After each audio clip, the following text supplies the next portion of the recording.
kayak pengen nih belajar gitu. Sempet jadi liberal. Sempet. Sekolahnya sudah 2 kali. Jadi anak-anak yang lain main, saya sore itu sekolah. Pilihan gitu loh Iya. berarti kan. Saya dulu juga nggak pilih jadi pendakwah sih. Bahwa pacaran haram. Ya mereka akan dakwahkan itu, selesai. Nggak usah ditanya dalilnya apa. Dulu saya sempat jadi orang yang ngomong ngaji ngapain gitu loh. Aneh. Cuma hidup sekali, hidup cuma sekali, nikmatin aja gitu. Pasti. Itu bukan nyalain orang, itu karena sudah mutlak. Dan kalau kamu melanggar, kamu pasti salah. Kepada umat Nabi Muhammad, saya sudah melakukan ini, itu selesai. Saya udah bikin podcast ini, tolong ya. Assalamualaikum warahmatullahi wabarakatuh. Ketemu lagi di podcast Ngeteh, ngobrol tentang hidayah di episode ke-11. Dan Alhamdulillah bersama dengan Ustadz Yopi Al-Ghifari. Assalamualaikum. Waalaikumsalam warahmatullahi.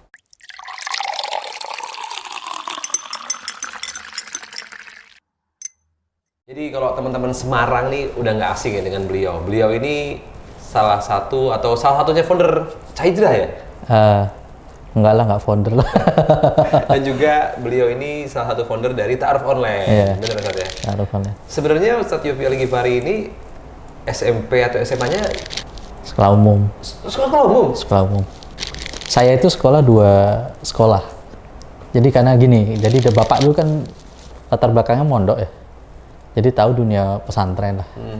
Waktu udah dewasa gitu ya, beliau tuh memutuskan tuh kayaknya enggak saya pondokin anak-anak karena takut kuper. Oke. Nah akhirnya harus mengorbankan keadaan di mana saya harus sekolah 2 kali. Jadi sekolah 2 kali maksudnya dalam waktu yang sama saya mengambil pendidikan tuh 2. Jadi kalau siang itu sekolah umum pada umumnya anak-anak, kalau sore sampai malam itu saya sekolah agama. Dari kecil. Tapi bukan pondok ya? Oh, bukan pondok. Jadi semua belajar tentang sholat, fikih, Quran, semua tahsin. Dari SMP apa SMP? Dari SD, dari kecil. Sekolahnya sudah 2 kali. Jadi anak-anak yang lain main, saya sore itu sekolah lagi gitu. Sampai SMP. SMA bandel. Ya bandel umum tapi bandel umum. Kayak gak mau ngaji lagi gitu kan. Udah mulai. Serius sampai gitu? Iya. Karena Bapak merasakan dunia pesantren kayak apa ininya. Ya ini bukan mendiskredit ya. Mungkin sekarang pesantren banyak yang udah bagus lah ya. Kalau dulu kan emang Bapak khawatirnya kalau saya tuh jadi terlalu puritan gitu, terlalu ya tadi ya, urusannya agama doang gitu. Padahal mungkin beliau udah ngerti bagaimana kehidupan ya, butuh juga soft skill gitu. Sehingga ya akhirnya saya harus sekolah 2 kali gitu. Jadi gitu sih. Jadi sekolah agama saya itu non formal ya. Non formal. Oke. Jadi sebelum masuk ke Ustadz Yopi nih, jadi inget satu quotes dari salah satu Ustadz dokter. Beliau bilang kalau anak dipondokin atau dipaksa dari SD itu di usia SMA-nya akan bosen. Iya. Ustadz bilang ini ternyata. Iya. Saya ngerasain. Oh, jadi benar berarti beliau tuh soalnya mau mondokin anaknya yang SD, terus dimarahin sama ibunya, terus gak lama kemudian ya dapat kesimpulan itu. Ternyata benar saja. Ya mungkin nggak semuanya. Itu kasus terbesar ya, mayoritas lah. Cuman kalau waktu itu kan karena saya tidak mondok ya, sekali lagi saya tidak mondok. Jadi saya sekolah 2 kali itu sekolah yang terpisah lah antara sekolah agama dengan sekolah umum. Terus kebosanan itu muncul biasa menurut saya karena kita belajar dari kecil gitu. Belajar dari kecil. Terus ketika SMA mungkin karena sekali lagi karena sekolahnya umum, jadi mau nggak mau tuh kayak pengen nih belajar gitu. Sempet jadi liberal. Sempet.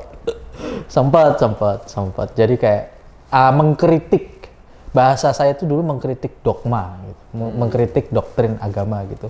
Jadi tapi dari situ kemudian saya ketemu satu kajian yang benar-benar menyadarkan saya. Itu waktu setelah lulus SMA sih.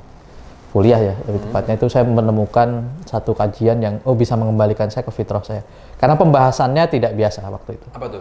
Memang di level itu. Ya mulai sebetulnya pembahasannya basic, tapi lebih dalam aja. Karena mungkin level berpikir dan level kitabnya sudah berbeda ya. Jadi level kitabnya udah berbeda, level berpikirnya berbeda. Akhirnya kita mengalami perubahan perspektif. Jadi jauh lebih kompleks. Oh ternyata Aku dulu tuh ngerasa kayak aku tuh udah ngerti sih persoalan agama gitu, kayak udah ngerasa mentok. Cukup ya. Ternyata setelah ketemu itu, wah jauh banget ternyata, masih jauh gitu. Akhirnya belajar lagi, ngejar. Tuh, Jadi yang ngebuat orang kembali adalah perasaan bahwa belum cukup ilmunya gitu betul, ya. Betul. Yang paling gampang itu. Iya, harus ngerasa kecil sih. Harus kalau kata Steve Jobs kan, stay foolish, stay hungry. Kalau kamu ingin kaya ya ngerasa lapar terus. Kalau pengen ngerasa kamu pintar ya kamu harus ngerasa bodoh terus gitu. Jadi hal-hal yang lama ditinggalkan akhirnya pengen lagi. Nah itu kan ngebangkitinnya susah juga tuh, Tat. Gimana, Tat? Enggak. Justru benar kalau antum mendidik anak dari kecil tuh hal seperti itu. Karena itu nanti akan menjadi titik balik. Kayak aku udah pernah ngalamin itu dan aku nggak asing gitu. Maksudnya untuk kembali itu aku bukan sesuatu yang bukan stranger gitu, bukan orang yang benar-benar asing. Bahwa saya dulu pernah belajar kok gitu. Jadi cuma sekedar comeback aja, aku balik dengan kualitas yang lebih bagus gitu. Akhirnya dapat guru juga. Oh ya, dapat guru, mulai itu beneran mulazamah akhirnya. Kuliah itu mulai mulazamah, mulai bener-bener duduk bersama guru di pondok pesantren, mulai itu. Akhirnya dalam tanda kutip nyantren dengan kesadaran penuh gitu, bukan karena perintah orang tua. Dengan kesadaran penuh, bukan karena perintah orang tua. Dan efeknya beda. Oke. Dengan kesadaran penuh tuh efeknya beda. Ya jadilah yang seperti sekarang dibanding yang dipaksa. Jadi saya tuh baru sadar apa yang dilakukan bapak saya itu luar biasa di zaman itu. Ketika orang berpikir tentang konservatifisme, bapak saya berpikir tentang bagaimana mengawinkan keduanya ke anak, dan itu ternyata terbukti di dakwah saya yang saat ini. Karakteristik yang nggak mau ketinggalan zaman, tapi juga nggak boleh asal-asalan gitu, ada ilmunya. Nah itu terjadi sekarang. Dan saya baru kesadaran sekarang Mas Sobit. Oke, jadi buat orang tua ya, silahkan paksa anaknya sekolah biasa, tapi sore ke malamnya belajar agama. Atau sekolah sekarang kan udah banyak yang dia beres, umum ada kurikulum Islamnya juga. Sekarang udah banyak. Kalau dulu emang dipisahin dulu. Dulu emang dipisahin. Oke, jadi seorang Ustadz Yopi ya pernah ngalamin jauh juga berarti ya? Ya SMA sih. Tidak sejauh yang Anda kira ya. Enggak, maksudnya jauh dalam arti ya yang dulu kan belajar. Ya levelnya saya lah. Levelnya saya lah. Bukannya jauh parah enggak. Saya nggak pernah minum, Dan nggak pernah. kenapa milih jadi pendakwah, Ustadz? Kan banyak banyak pilihan gitu loh berarti kan? Saya dulu juga nggak pilih jadi pendakwah sih. Nggak pilih. Karena udah belajar Islam, tapi lebih ke ya buat diri saya sendiri lah. Self. Orang nggak tahu juga saya tuh belajar agama. Karena kalau antum coba tanya sih sama anak-anak yang mondok gitu. Misal dia berbaur di masyarakat kan nggak kelihatan. Mereka pernah mondok atau enggak kan gitu. Memang gitu tabiatnya orang yang dari dulu sekolah agama tuh nggak pengen terlalu kelihatan dia agamis gitu. Karena nanti takut dimintain doa terus ya. Dimintain air ya. Sih. Nggak maksudnya dia pingin senatural mungkin lah ada di masyarakat gitu. Nah, mulai bukan pengen jadi pendakwah, mulai sadar bahwa dakwah itu kewajiban setiap kaum muslimin ya ketika saya di kampus itu. Titik balik itu ya? Iya, ketika di kampus, ketika ngaji lagi itu, balik lagi itu, saya mulai ketemu bahwa oh ternyata dakwah itu bukan profesi. Pemisahan selama ini bahwa ustadz itu seolah-olah profesi, dai itu profesi itu salah. Karena setiap mukmin itu berkewajiban sebetulnya untuk menyampaikan risalah semampu mereka, yang mereka dapatkan ilmunya. Sesuai bidang masing-masing. Sesuai ilmu yang mereka dapetin. Misalnya mereka pernah dengar bahwa pacaran haram, ya mereka akan dakwahkan itu selesai. Nggak usah ditanya dalilnya apa. Kan kita semua sudah tahu gitu misalnya. Wala taqrabuz zina innahu fahisyata fa asyabillah, selesai. Nggak usah terlalu dijelasin bagaimana mekanisme, nggak usah. Karena sudah jelas gitu, dalilnya sudah mutlak. Sehingga ya udah nyampein aja. Masalah orang ikut atau tidak itu kan pilihan. Kita tidak dipaksa tuh. Nah, setelah itu baru sadar betul gitu misalnya. Oh, ya berarti itu bukan pilihan sih, itu melekat sebetulnya. Cuma kita sadar atau tidak. Jadi kita sebagai muslim wajib untuk menyampaikan. Terlebih beliau ini udah dari SD belajar. Mulai dari dipaksa hingga akhirnya sadar bahwa aku butuh belajar. Butuh belajar. Sampai sekarang masih tadi? Oh masih, alhamdulillah sudah hampir. Kalau nggak usah dari SD lah, dari belajar itu sudah sampai ya separuh umur saya berarti. Udah hampir 20 tahun ya. Dan masih terus belajar ya? Masih belajar. Oke. Kalau Ustadz lihat sekarang nih kan, banyak generasi yang berpikiran bahwa agama tuh nanti dulu aja. Oh, oke. Bahkan ya nanti aja kalau pas tua. Oh. Itu gimana menurut Ustadz? Ya nggak apa-apa sih. Boleh-boleh aja pikir gitu. Asal tahu meninggalnya kapan gitu. Ya nggak apa-apa. Ya kan nggak apa-apa. Orang itu kan boleh punya plan. Hidupnya harus terplanning. Ya, boleh ngatur agama ntar umur sekian. Asal tahu nanti berhentinya kapan. Gitu. Asal tahu. Ya, tahu nggak? Ayo, mau gitu boleh, tapi tahu berhenti kapan.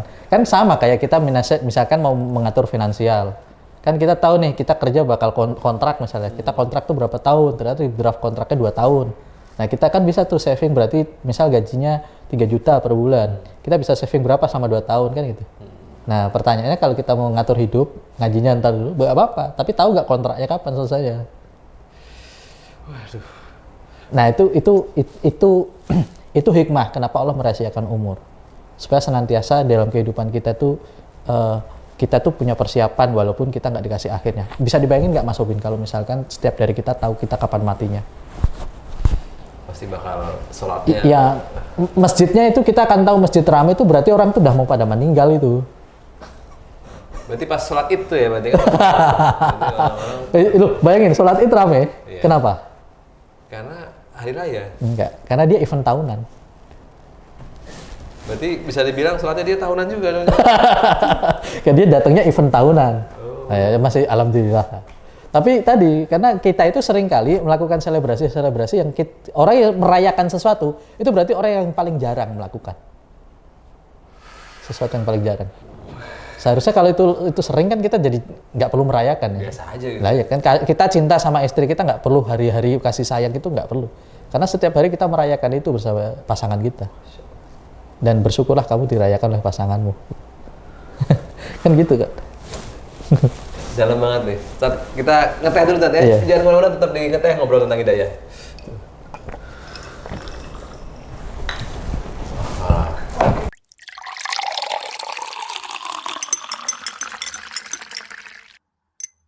Alhamdulillah, baik lagi di ngeteh ngobrol tentang hidayah bersama Ustadz Yopi Al-Ghifari. Ustadz, tadi kan sempat dibahas dikit nih tentang jangan mendekati zina. Itu alasan Ustadz Yopi bikin taruh online? Ya. Jadi lebih ke apa ya? Kita ini kan kadang-kadang kalau ngasih tahu orang nggak ada solusinya ya. Sering tidak harus karena solusi itu ketanggung jawab kita masing-masing sebetulnya. Maksudnya kayak saya pengen selesai nih urusan A, ya kan harus tanggung jawab saya sendiri menyelesaikan.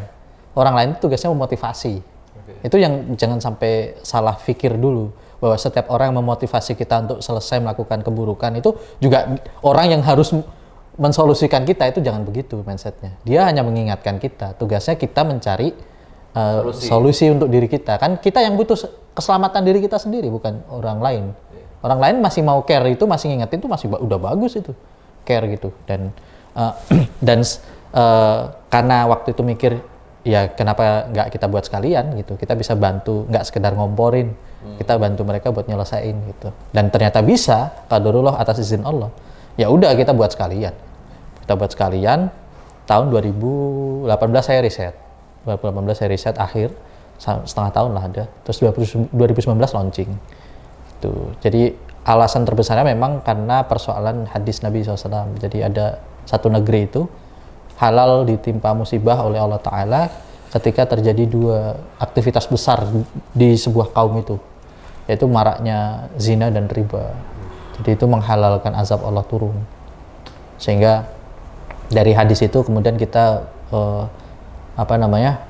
terinspirasi buat ya minimal lah di antara kita itu ada yang menggugurkan azab itu gitu. Jadi nggak semuanya kan jelek gitu. Tapi ya lagi-lagi itu pilihan. Kalaupun ada platform seperti itu kan belum tentu semuanya mau langsung ta'aruf kan. Iya. Tetap aja ada yang ngeyel, sama aja. Paling nggak ada upaya untuk memberikan solusi ya. Ya, kalau nanti ditanya Allah, minimal apa yang sudah kamu perbuat kepada umat Nabi Muhammad? Saya sudah melakukan ini, itu selesai. Saya udah bikin podcast ini, tolong ya. Jadi ini Zat ya, saya jadi teringat salah satu peristiwa tsunami besar, Ah, ya itu ya terjadi di lingkungan yang seperti itu yang disampaikan hadis kan ya? Iya, bisa jadi. Tapi tadi sebetulnya azab apa bencana alam itu azab kecil, Mas Obin. Kecil.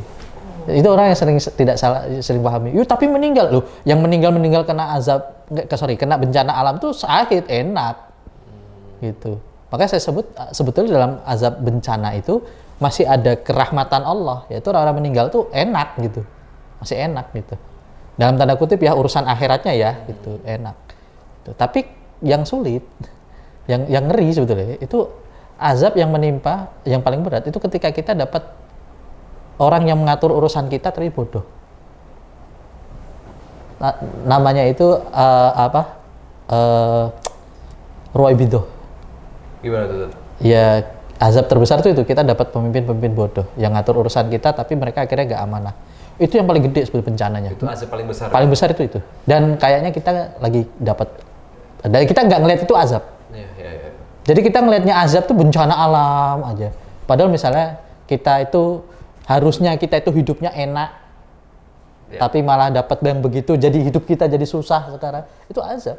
Terus azab paling berat lagi kata Sayyidina Ali bin Abi Thalib kan ketika kita beribadah, kita nggak diberikan nikmat ibadah kan. Itu siksaan loh. Tapi kita ngelihatnya tuh bencana itu. Kita selalu mengaitkan azab itu bencana alam. Padahal bencana alam itu kecil. Bayangin yang paling berat tuh ketika kita tadi diberi pemimpin bodoh, ya. Terus yang kedua, kita ibadah aja kita nggak bisa menikmati. Kayak jadi rutinitas doang gitu. Juga ya itu azab yang besar sebetulnya. Jadi jangan dikira mana kita ini orang pacaran masih banyak nggak ada bencana alam. Tapi coba kita lihat bencana yang lain yang lebih besar, nggak ada bencana alam. Itu. Jadi bencana alam itu kecil. Kalau toh kita nggak ditimpa gempa atau apa, itu kecil. Walaupun kita kena. Saya speechless banget nih. Gimana rasanya sadar diri kalau ibadah tuh kayak biasa aja tuh loh, nauzubillah kan? Iya. Apalagi makin jauh. Nauzubillah. Makin mulai ngerasa ya kayak tadi misalnya kita ngerasa telat-telat lah ntar gitu. Atau ngerasa kayak bahkan kita sedekah mulai mikir yang lain kayak wah kayak enak nih kalau jadi influencer sedekah gitu. Jadi begini nih. Geser tuh lama-lama. Kenapa ada persoalan seperti itu? Karena nikmat untuk supaya kita beribadah karena Allah dicabut, itu azab. Itu azab. Kita tuh nggak bisa ngatur itu. Allah tuh yang memilih kita, siapa yang mau dekat dengan Allah tuh Allah, bukan kita. Mau kita mau berusaha sesoleh apapun, Allah nggak mau dekat sama kita ya. Jadinya kita salah niat terus gitu. Nah, terus tadi pemimpin bodoh, punya atasan, punya bos, levelnya apapun bodoh semuanya kan menyiksa. Antum kerja nih sama orang, bos misalnya, bosnya nggak ngerti nih memperlakukan pegawai kayak apa, mengakukan uang kantor tuh bagaimana, ngembangin kantor kan. Tapi antum disuruh kerja 24 jam tuh kayak kuda gitu, kan menyiksa. Tapi orang nggak sadar itu azab, gitu. Udah punya alam yang bagus tiba-tiba. Oke, jadi bahas lagi taruh online. Iya. Akhirnya menjembatani orang-orang yang ingin menikah. Udah berapa insya Allah sejauh ini? Ya, hampir 400 pasang. Serius tuh? Iya, 800 orang. Alhamdulillah. Semuanya online. Tuh, teman-teman ada yang bilang emang ngaruh taruh online. Ternyata sepengaruh itu ya. Alhamdulillah. 400 orang loh, Masya Allah. Pasang. Pasang. 800 orang berarti. Masya Allah. Dan mereka saya yakin juga hadir dari selama ini mencari-cari jodoh terbaiknya gimana gitu. Dan kebanyakan mayoritas yang menikah itu nggak pernah kepikir mereka akan ta'aruf. Iya sih. Karena kan kita karena hidupnya biasa kan normal orang ngomong. Tiba-tiba ya karena memang kesulitan sekarang cuma dua, Ustaz. Ekonomi dan pasangan, ya kan? Dan dua itu kalau bergabung masalahnya ya sebenarnya itu masalah satu. Masalah satu. Udah punya pasangan ekonominya itu juga aduh. Enggak, tapi enggak lah itu mitos. Masalah ekonomi itu masalah persepsi. Nih angkanya itu masalah real. Angka itu masalah real. Tapi cukup tuh masalah persepsi. Masya Allah. Makanya saya bilang yang sering membuat pasangan ribut itu bukan faktor ekonomi, tapi persepsi ekonomi. Kalau merasa cukup, insya Allah bakal cukup Ya terus. cukup, akan diatur tuh. Saat ini kita baru punya pemasukan sekian. Bagaimana cara mengaturnya? Mau diatur kayak apa Ustadz? Nggak bisa. Itu misal, uangnya cuma segini. Ya berarti rasa cukupnya. Terus laki-lakinya juga berpikir, gimana lagi cari tambahan, cari kerja. Ingat ya, ngaji penting. Tapi kalau kemudian keluarga itu masih kesusahan, akhirnya menimpakan mudarat besar karena kefakiran, lebih baik antum selesaikan dulu urusan kefakiran itu. Dulu tuh para ulama selalu bingung loh dalam dua keadaan. Mereka lanjut studi lagi jadi ulama, atau mereka harus cari uang, terutama yang cowok-cowok ya, harus cari nafkah. Maka sampai ada cerita itu Taimiyah kalau nggak salah. Itu sampai orang tuanya, ibunya itu sampai melarang dia balik dari Mesir waktu itu. Supaya dia tetap belajar setelah lulus kan, supaya jadi ulama, ibunya yang akan carikan uang. Supaya dia bisa tetap sekolah. Gitu. Sampai ulama-ulama itu pada mengalami hal-hal demikian. Yang cowok-cowok itu ngalamin yang dimana mereka kebingungan antara saya harus cari ini. Imam Bukhari itu sampai nggak menikah umur 40. 40 tahun. Sampai itu karena orang tuanya, ibunya yang mengingatkan dia supaya dia menikah. Kemudian dia sampaikan alasannya kenapa beliau belum menikah di usia itu, karena khawatir nanti istri itu tadi persoalannya perempuan tuh mal ya, uang. Dan Bukhari sadar betul kondisinya bahwa dia tuh sedang melakukan rihlah ilmiah di mana dia nggak mungkin bisa cari nafkah secara maksimal. Itu, padahal karena itu ada kewajiban ya, dua-duanya kewajiban. Kalau dua kewajiban berkumpul, maka kewajiban pertama itu harus diselesaikan dulu. Tapi kecuali tadi ada pertimbangan. Nah, dalam hal ini kan istri ya. Nah, ketika ibunya mau mencarikan Bukhari cuma ngasih satu syarat. Dia harus tahu keadaan saya. Kalau mau ya sudah silahkan nikah sama saya.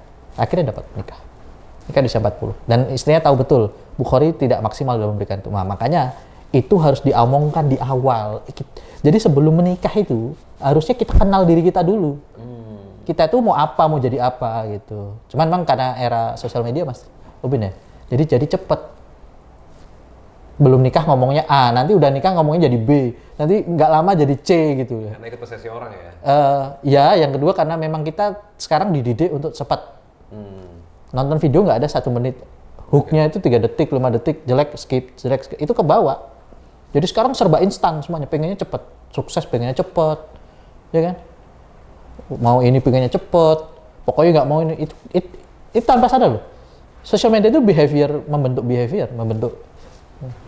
kebiasaan. Dan akhirnya jadi yang cepet. Semuanya serba instan. Pinjol aja. Aduh. Nah gitu. Solusinya pragmatis gitu. Nauzubillahimindzalik.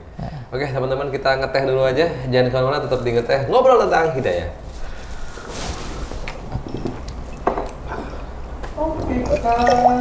Oke, masih di ngeteh, ngobrol tentang hidayah bersama Ustadz Yopi Al-Ghifari. Ustadz, dulu kan sempat bikin kajian yang hits banget di Semarang, itu namanya Cah Hijrah ya. Salah satu santri tetapnya adalah saya ya. Dulu saya sempat jadi orang yang ngomong, ngaji ngapain gitu. Aneh. Cuma hidup sekali, hidup cuma sekali, nikmatin aja gitu. YOLO. Dulu begitu, akhirnya ikut kajian ya, Masya Allah, ternyata enak juga gitu. Santai. Itu gimana ceritanya bikinnya? Ya itu pengembangan dari kajian lama saya. Jadi saya itu dulu punya pengajian di rumah. Isinya influencer. Kalau sekarang ya bahasanya gitu, dulu bahasanya bukan itu lah. Ya teman-teman seniman gitu. Terus mereka pingin ngaji gitu. Ngajinya dulu karena orangnya dikit, private aja udah ke rumah gitu. Setiap malam, namanya tongji dulu. Setiap malam? Iya, setiap malam. Banyak masalah kayak mereka? Transisi Mas Obin. Transisi. Orang ketika belajar Islam terus asik itu transisi, wah ngeri Mas Obin. Itu saya tiap malam, tahu ngajinya dari jam 8 malam sampai jam 7 pagi. Setiap malam. Memang tidur namanya itu ya? Tidak tidur. Itu sampai subuh langsung mentok. Itu masih semangatnya mereka. Itu. Jadi ngajinya awalnya itu. Terus berjalan sekitar 2 tahun ya. 2 tahun. Setahun 2 tahun. Setelah itu ada salah satu gitaris grup band terkenal. Dia yang mengusulkan gimana kalau ngaji ini jangan sampai cuman orang tertentu aja yang dapat gitu. Gimana kalau kita buat umum? Ya udah saya ngikut aja, saya ngajar. Akhirnya dibuatlah itu Cah Hijrah, mulailah beberapa teman-teman ngaji masuk dan terlibat di situ. Gitu sih awalnya. Akhirnya jadi tren waktu itu 2017 ya, sampai sebelum pandemi. Itu kajian-kajian hijrah bahasanya gitu. Nah, muncullah itu. Awalnya ada shift juga kan di Bandung. Cuman kalau shift dari awal udah umum gitu. Kalau saya kan 2015 sama tapi close loop yang khusus untuk beberapa. Dan sekarang kembali lagi saya close loop lagi. Oke, jadi sekarang lebih private lagi ya? Private lagi, kembali ke situ. Kalau menurut Ustadz nih, tren kajian akhir-akhir ini kan udah nggak tren lagi nih, terus gimana? Sebetulnya bukan tidak tren, tapi formatnya saja yang berubah format. Jadi dulu formatnya kan masjid ke masjid, memperkenalkan mereka masjid itu, dan itu sukses lah. Sekarang orang nggak ke masjid itu bukan kegiatan orang soleh dalam tanda kutip. Kan dulu kan orang kalau ke masjid, wih ini Pak Haji nih, Pak Haji, Pak Haji nih, gitu. Tapi sekarang kan udah, ya udah orang sholat ya ke masjid gitu. Terus sekarang beda, kita yang dulu kan mereka datang ya, sekarang kita yang jemput bola. Nah, sekarang beda caranya aja, kajian tuh tetap ada, cuman kita beda cara aja, beda format saja. Kalau dibilang tren dari format yang berubah, itu. Tapi kalau kajiannya saya rasa masih banyak. Jadi kita yang orang-orang yang bikin kajian yang jemput bola. Yang jemput bola sekarang. Kalau nggak gitu, dan segmentasi sekarang, saya melihat tersegmentasi. Tapi itu betul kok. Kalau dakwah tuh memang harusnya menyentuhnya orang-orang berpengaruh gitu sama bukan milih-milih ya, karena faktanya begini ya. Ya kita tahu ya kajian yang maaf ya yang banyak itu di lapangan seringkali kan jadi menimbulkan polemik di masyarakat kan akhir-akhir ini. Memang sering kan. Iya kan? Karena tadi sebetulnya masyarakat akar rumput itu perilakunya itu sebetulnya mengikuti bagaimana orang-orang berpengaruh. Makanya bukan berarti dakwah itu milih-milih gitu. Tergantung tujuannya apa, yang dicari apa, tergantung itu sih sebetulnya. Kalau saya tidak menyalahkan, tidak ada yang salah di dalam proses, namanya juga kita menyadarkan umat gitu, tidak ada yang salah. Tapi tadi kayaknya kita perlu beberapa kolaborasi begitu antara orang yang membuat format kajian yang tadi terbuka dengan yang tertutup gitu, dengan segmen tertentu. Dua-duanya bagus. Cuman dua-duanya ini harus kawin, jangan punya perspektif persepsi masing-masing. Kayak menganggap wah itu eksklusif tuh. Terus yang ini terbuka tapi akhirnya sering jadi konten yang bikin malu misalnya dan seterusnya. Karena tadi kan edukasinya kurang dan seterusnya. Kalau mau dicari cacat, insya Allah ketemu lah. Harusnya kan nggak gitu. Harusnya kita saling support gitu. Oh ada yang dakwahnya model gini, ada yang dakwahnya model gini gitu. Tapi sebetulnya menurut saya dari sampai sekarang tren kajian masih sama. Mungkin kita aja yang belum move on dari format lama. Formatnya sekarang udah berubah gitu. Nah ini termasuk, ini ya kan kajian juga nih, kajian podcast. Nah, formatnya begini sekarang. Soalnya kan 2017 belum ada begini-begini, belum banyak. Dulu kameranya masih belum support juga kan? Iya betul, masih foto. Oke, dan banyak orang yang terjebak nih ketika udah masuk ke ranah hijrah misalnya gitu kan. Itu terjebak kayak pemikiran, woi itu dia salah tuh. Nah, ini yang paling bener. Nah itu gimana biar kita nggak terjerat itu tuh? Ya yang pertama kita harus belajar dari banyak guru ya, banyak ulama dengan berbagai latar belakang. Yang kedua kita juga jangan sampai kita tuh hanya mencerna apa yang disampaikan oleh dai-nya, karena dai itu punya warna masing-masing. Saya yakin itu punya warna masing-masing, dari pengambilan hukum, dari kecondongan terhadap pergerakan misalkan. Itu kita juga harus meng-cross-checknya lewat kajian ilmiah. Terutama kita mengambil dari turot atau kitab-kitab klasik. Kalau nggak bisa baca kitab klasik ya kita buka terjemah lah gitu, kitab-kitab atau buku-buku yang menjadi referensi utama. Misalnya kayak kitab tafsir Qur'annya Ibnu Katsir misalnya, kan itu banyak ya, atau Imam Bukhari misalnya, atau Syarah Muslim yang terjemah atau Imam Nawawi, banyak lah. Atau Fathul Bari yang bahasa Indonesia itu ada, Fathul Mu'in dan seterusnya. Kitab-kitab lain sebagai pembanding. Saya pada satu hukum gitu. Karena nanti kalau udah ketemu kaedahnya, antum bakal paham bahwa oh ternyata ada hukum Islam itu ada dua jenis gitu. Ada yang mutlak, ya itu nggak ada perbedaan. Kalau ada perbedaan berarti kamu yang salah. Pasti.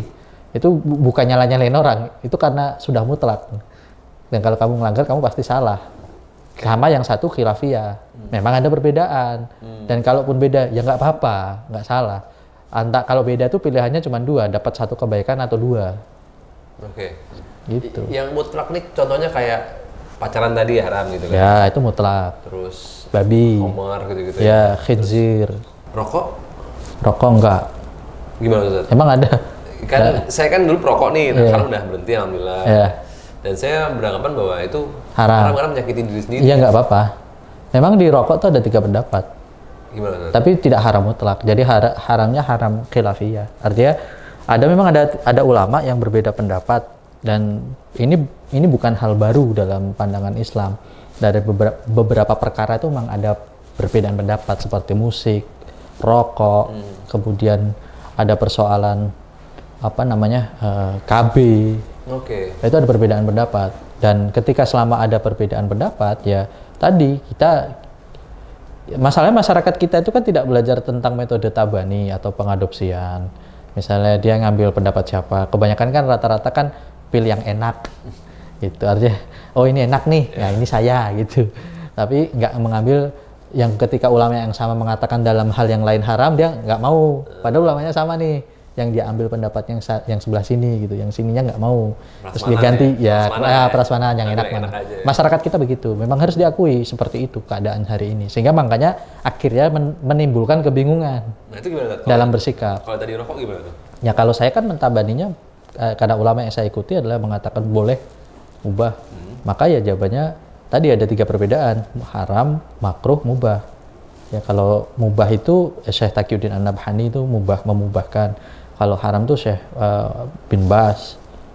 Dan ada beberapa ulama ya, kemudian memakruhkan juga ada. Nah tergantung kondisinya bagaimana gitu. Kalau mubah itu karena hukum rokok itu asya, ya al-asya itu artinya benda, hukum benda. Hukum benda itu kalau secara kaidah fikih di kitabnya Imam Asyuti atau di Fathul Bari juga ada itu penjelasan tentang asya itu benda, hukumnya itu selalu ibahah, yaitu mubah hukum asya. Al-aslu fi asya al-ibahah. Jadi itu kan kaidahnya. Hukum asal sebuah benda itu aslinya adalah mubah. Benda itu apapun. Itu. Malam yarid dalil tahrim. Sampai ada dalil yang mengharamkan benda tersebut. Dalil yang kuat secara rojih, secara kuat. Nah, pertanyaan saya kan ada nggak disebut bahwa rokok itu haram secara penyebutan dalam nas? Kan tidak. Yang disebut adalah aktivitas, yaitu darurat tadi, daruroh, yaitu mudorot tadi, mudorot tadi, menimpakan mudorot, itu yang dijadikan haram. Maka selama perbuatan itu tidak terjadi, ya maka dia kembali ke hukum bendanya. Contoh, mubah itu tadi ya? Iya, contoh pisau. Apa hukum benda? Pisau itu hukumnya apa? Haram atau halal? Ya, mubah, ya boleh kan? Kalau buat nusuk orang? Enggak lah. Jadi apa pisaunya? Jadi haram. Yang haram pisaunya atau perbuatannya? Perbuatannya satu. Rokok sama. Jadi kalau kita merokok, itu haram ya? Haram. Udah tahu sampingnya nggak ngerokok, ditiup-tiupin ke sampingnya, terus ada orang di situ, ini ruangan AC, dia duduk, tiba-tiba dia merokok, mengganggu orang, itu dia salah itu dia zalim. Makanya harusnya yang merokok yang sadar diri gitu. Hukum asalnya benda itu nggak ada masalah, tapi perbuatan yang membuat masalah gitu loh. Sehingga harusnya ya tadi perbuatannya harusnya dijaga gitu, sehingga tidak menimbulkan, hukumnya tidak menjadi makruh atau malah jadi haram gitu. Sama kayak nikah kan juga levelnya sama. Nikahan sunnah? Ya bisa jadi wajib. Oke. Buat orang yang udah di posisi bakal zina ini, wajib dia. Misalnya ganteng, tampan, kaya ya kan, dikelilingi perempuan, wajib itu dia, wajib nikah. Kalau enggak bahaya, ya kan? Nah, ada yang sunnah tadi menjalankan sunnah Nabi. Sebetulnya dia nggak butuh, tapi dia pengen ibadah gitu ya, sunnah buat dia. Terus ada yang makruh. Misalnya kondisi ekonomi belum bisa, sekolah belum selesai. Nah, tapi kok yang dipikirin nikah aja itu makruh dia. gitu. Ada yang haram, gitu. Kenapa nikah jadi haram? Karena ternyata di pernikahan dia malah tadi nggak mengasih nafkah, KDRT, menelantarkan anak, itu haram dia punya pasangan punya keluarga gitu. Pernikahan kayak gitu jadi dosa. Jadi semuanya itu sebenarnya hukumnya sama, tapi praktiknya tadi yang masalah tadi ya. Iya, ya ada hukum yang begitu sifatnya. Ada yang dia mutlak, Mutlak, ya. tidak butuh keadaan. Mau keadaannya kayak apa? Kecuali yang keadaannya dinaskan juga, seperti makan babi. Ya. Itu ada keadaan tertentu kan yang disampaikan. Seperti misal obat, itu ada kondisi tertentu. Kita boleh mengkonsumsi obat dari bahan yang haram, makruh, ada. Tapi pada kondisi tertentu. Bahkan Nabi pernah mengatakan dalam satu hadis tentang air seni unta. Oke.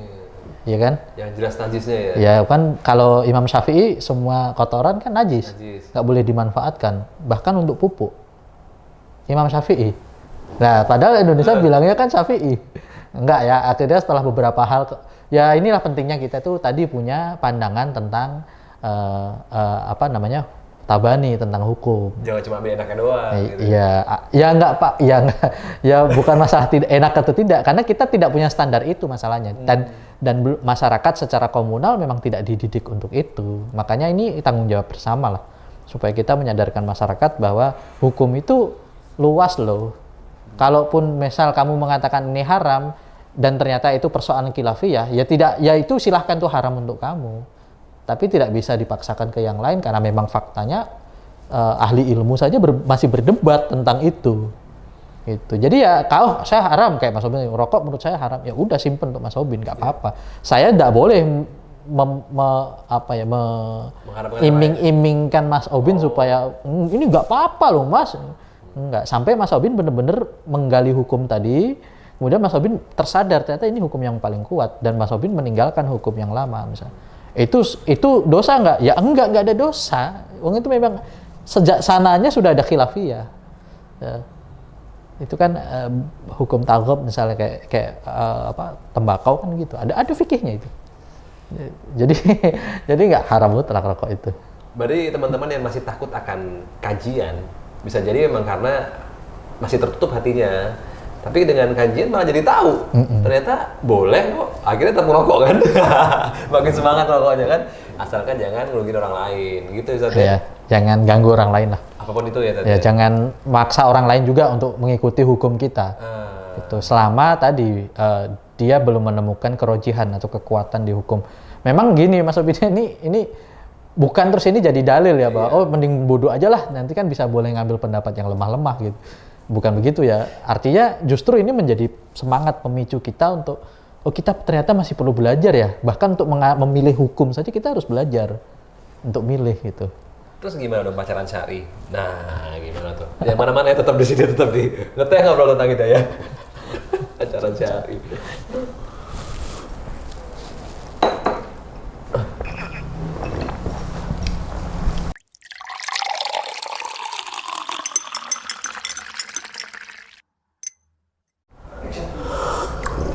Alhamdulillah, baik lagi di Ngeteh, ngobrol tentang hidayah bersama dengan Ustadz Yopi Al-Ghifari. Ustadz, sebenarnya anak keberapa, Ustadz? Saya belum punya anak. Enggak, maksudnya anak keberapa? Oh, saya pertama. Anak pertama? Ya. Berapa bersaudara? 2. Oh, 2? Hanya 2, saya sama adik. Adik saya doktor. Bukan Ustadz juga? Oh, enggak, dia tata negara hukum. Doktor. Dosen? Ya dosen sekarang. Ngajar dan ada traveling gitulah, bisnis traveling. Masya Allah. Bisnis travel. Satunya dosen, satu lagi pemuka agama. Masya Allah. Apa nih Tat yang bikin Ustadz yakin kalau ini jalan Allah? Yang pertama ya karena hidup ini singkat. Dan pilihannya banyak. Saya nggak bisa memilih semua hal. Maka saya harus mencari mana yang prioritas buat saya. Yang kedua, saya berpikir tentang keluarga tentu saja. Tidak hanya keluarga kecil saya, tapi bagaimana keluarga besar saya. Saya ini dilahirkan bukan tanpa, saya menyadari ya, saya dilahirkan itu bukan tanpa tujuan. Itu saya menemukan tujuan saya ini tuh panjang gitu, lama, dari kontemplasi, dari beradu argumen di sana dan sini, membandingkan secara ilmiah dan seterusnya. Sampai saya akhirnya terbentuk tujuan utama saya tentang kehidupan. Dimana saya tuh ternyata nggak boleh selfish. YOLO itu you only live once itu sebetulnya kan ajakan untuk kita selfish. Kita hanya mikirin kesenangan kita. Padahal kan, oh ternyata someday saya bakal jadi bapak, someday saya bakal jadi anak. Anak itu punya kebaktian kepada orang tua, tanggung jawab. Ternyata setelah jadi bapak, saya punya kewajiban untuk merawat anak-anak. Jadi bapak yang baik, kewajiban lagi. Ya ternyata kita itu tidak pernah lepas hidup itu dari kewajiban-kewajiban itu, terlepas kita sadar atau tidak. Termasuk ya ayyuhalladzina amanu qu anfusakum wa ahlikum naro. Ternyata kita tuh punya kewajiban, para laki-laki disuruh oleh Allah untuk menjaga keluarga dari api neraka. Siapa nih yang harus melakukan ini? Kalau nggak bisa semua ya, siapa yang harus berkorban untuk itu? Nah, waktu itu saya berpikir untuk kayaknya kalau saya selfish, semuanya bakal masuk neraka ini. Reoni nih kita. Kan kita nggak mau. Padahal Allah tuh baik loh. Satu saja dari keluarga itu yang punya amal yang luar biasa, yang misal syahid ya, atau misal jadi soleh tadi orang yang dia bisa loh menolong keluarganya. Satu aja ya? Satu aja. Yang baik ini, soleh ini, ya kan. Kalau anak itu kan walaupun dia misalnya dia baik nih, dia baik. Yang ditanyakan orang tuanya juga. Oh berarti ini didikan orang tua nih, jariahnya orang tua kan? Iya kan? Terus kalau misalnya kita jadi anak yang soleh, yang untung siapa? Orang tua kita. Ketika orang tua berhasil mendidik anak yang soleh, yang untung siapa? Kita lagi. Gitu. Makanya kan gini ya, sebagaimana supaya anak saya bisa berpikir seperti Anda, seperti saya misalnya begitu. Tidak bisa jawabannya. Jawabannya tidak bisa dan tidak mungkin. Anda itu harus mendoakan dia, titipkan dia kepada Allah. Saya nggak tahu, mungkin ibu saya, bapak saya dulu sering doa gitu ke Allah mungkin. Barangkali kayak Rabbana hablana min aswajina wa dzurriyyatina qurrata ayun waj'alna lil muttaqina imama. Mungkin redaksinya jadikan anak saya anak soleh, berbakti pada orang tua. Ya kita nggak tahu doanya kapan yang dikabulkan. Kan doa itu kan nggak setahun 2 tahun. Kita baru doa setahun 2 tahun dah ngerasa wah anak saya ini bandel sekali, padahal baru doa setahun 2 tahun. Belum 20 tahun, belum 30 tahun, antum nggak tahu. Ya Ustadz Jeffrey Al-Bukhari sama kan. Model dulunya kan. Ya kan? Penyanyi. Nabi Yunus berapa tahun ya kan? Nah. Ibrahim. Nuh. Masya Allah. Ya kan? Terus nabi, banyaklah nabi yang kemudian dia dan hebatnya, saya pernah bahas ini sih di konten saya.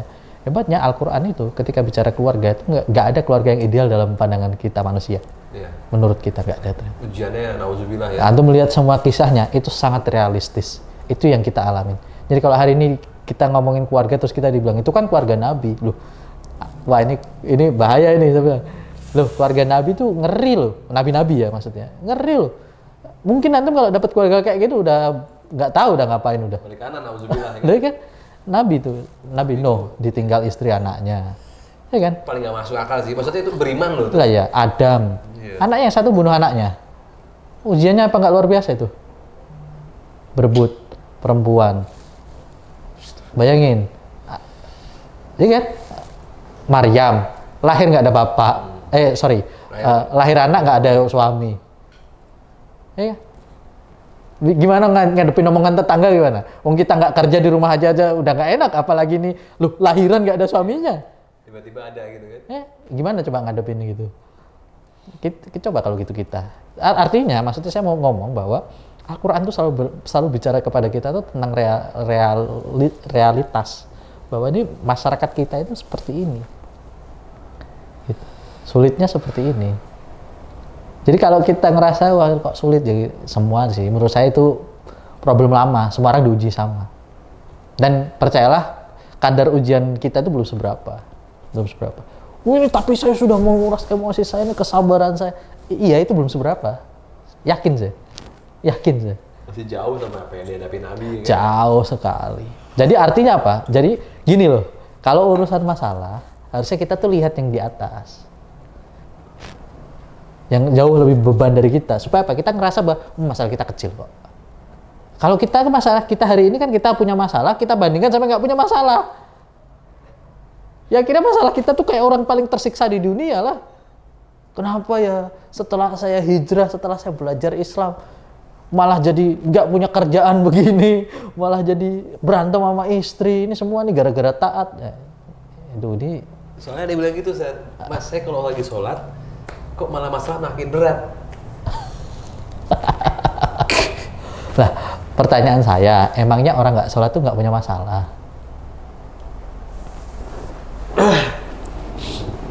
Saya pernah ketemu orang yang sangat kaya. Ini waktu saya masih kecil, masih SMA. Orangnya kaya banget, belum punya anak waktu itu.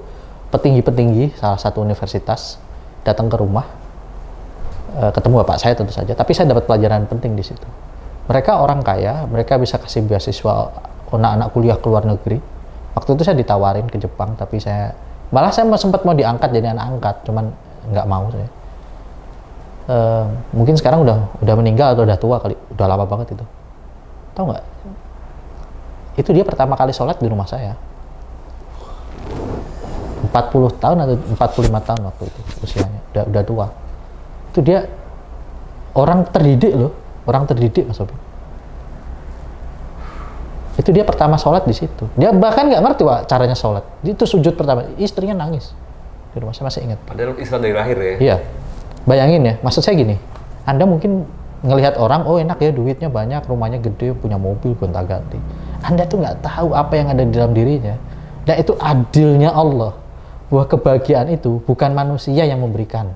Jadi apapun diusahakan manusia, mau dia orang kaya atau miskin, sama. Tujuan bahagia itu yang memberi Allah. Jadi Anda punya duit atau nggak punya duit, yang memberikan kebahagiaan Anda bukan duit. Duit itu memberikan Anda kesenangan, bukan kebahagiaan. Senang ya, bahagia nggak? Tinggal pertanyaan kalau Anda mau cari senang, ya Anda cari duit. Saya tidak bilang duit nggak penting. Duit itu memberi kesenangan, tapi tidak kebahagiaan. Karena kebahagiaan, nah itulah adilnya Allah saya bilang. Jadi akhirnya apa? Karena kebahagiaan itu di tangan Allah, orang miskin pun bisa bahagia. Nggak harus orang kaya. Masya Allah. Gitu. Oke teman-teman, ini dalam banget ya. Dan alhamdulillah banyak sekali yang mungkin didapatkan di episode kali ini. Semoga teman-teman semakin semangat untuk belajar dan terus cari tahu tentang agama Allah dan kenapa harus nyari yang namanya hidayah. Karena nggak bisa ditunggu, ntar keburu meninggal kan.